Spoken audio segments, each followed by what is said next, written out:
So, completely switching gears, we are moving to molecular compounds, or usually more commonly called covalent compounds. What you'll notice is these are different. We do not use the ion sheet at all, so you may even want to write that down. Let me just, do not use ion sheets for this section. In fact, it'll give you wrong information. So you're not doing ionic anymore, so you're not going to use the ion sheet. What you use for this section is you just use your periodic table. What you'll notice is this is between nonmetals. So nonmetals together act differently, so it kind of makes sense that they would have their own kind of bonding. Nonmetals are more similar to each other typically, so they actually kind of behave a little nicer to each other than they do when metals and nonmetals get together. Molecular compounds do not form crystals. They don't form formula units. These guys form molecules. So like oxygen gas is a molecule. Carbon dioxide is a molecule. These are all covalent bonds. And what we're doing now is we're sharing electrons. So there's this nice picture down here of we have, I think these are carbon, 1, 2, 3, 4, 5, 6, 7, no, this is oxygen. So we have 2 oxygens, no, 7, these must be nitrogens.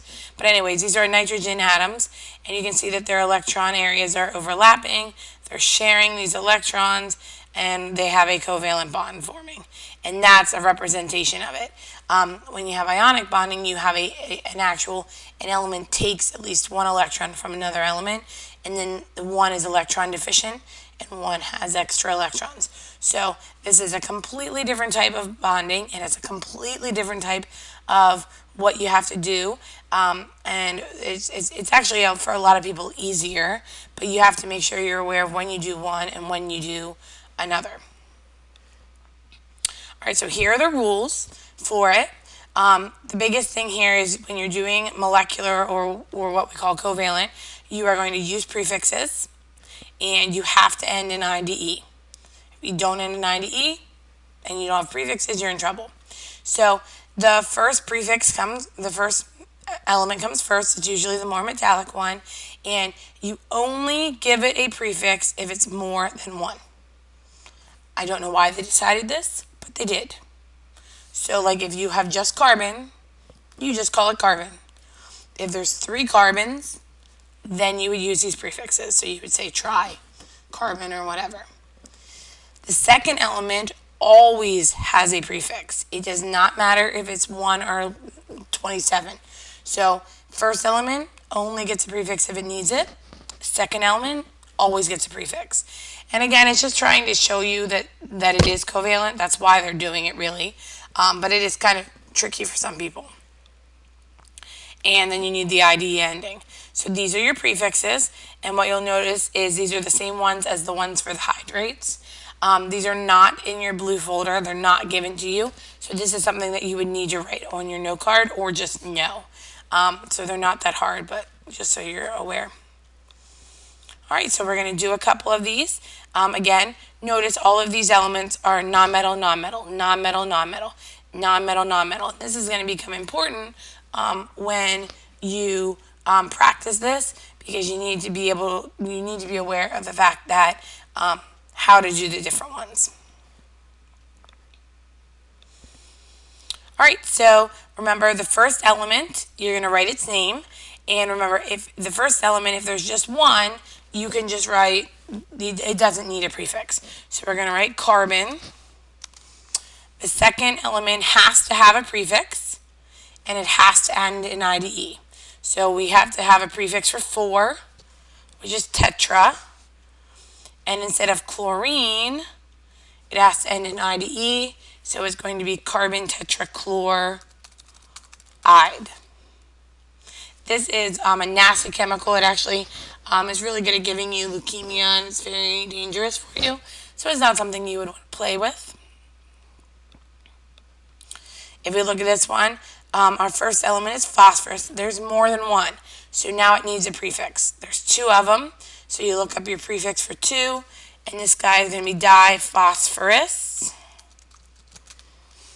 Second one has to have a prefix, and it has to end in IDE. So we need a prefix for 5, which is penta, and instead of sulfur, is sulfide. So diphosphorus pentasulfide.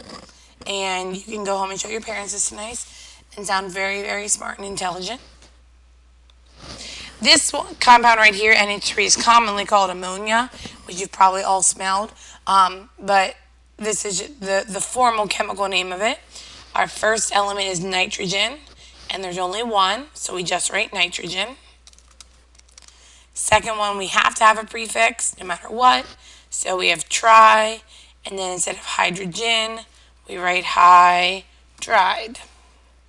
But again, no ion sheet. You have to just use your periodic table to find their names and make sure that they're both nonmetals. All right, here we have two nitrogens. So the first one doesn't need a prefix, but since there's more than one, we need one, and it's going to be called dinitrogen. Second one needs a prefix no matter what. So this is the first time you've seen it, but there's only one oxygen. So you look up your prefix for one, which is monoxide, or mono. So it's dinitrogen monoxide. And then going backwards is even easier because it kind of tells you exactly what it is. So if you look at this, we have dinitrogen, which means N2. And then pentaoxide just means O5. So covalent is really nice because it kind of tells you exactly what it looks like. You don't have to balance charges. You don't have Roman numerals. And it's really actually kind of nice, just in general. Sulfur monoxide is just SO. And good old xenon octafluoride is XeF8.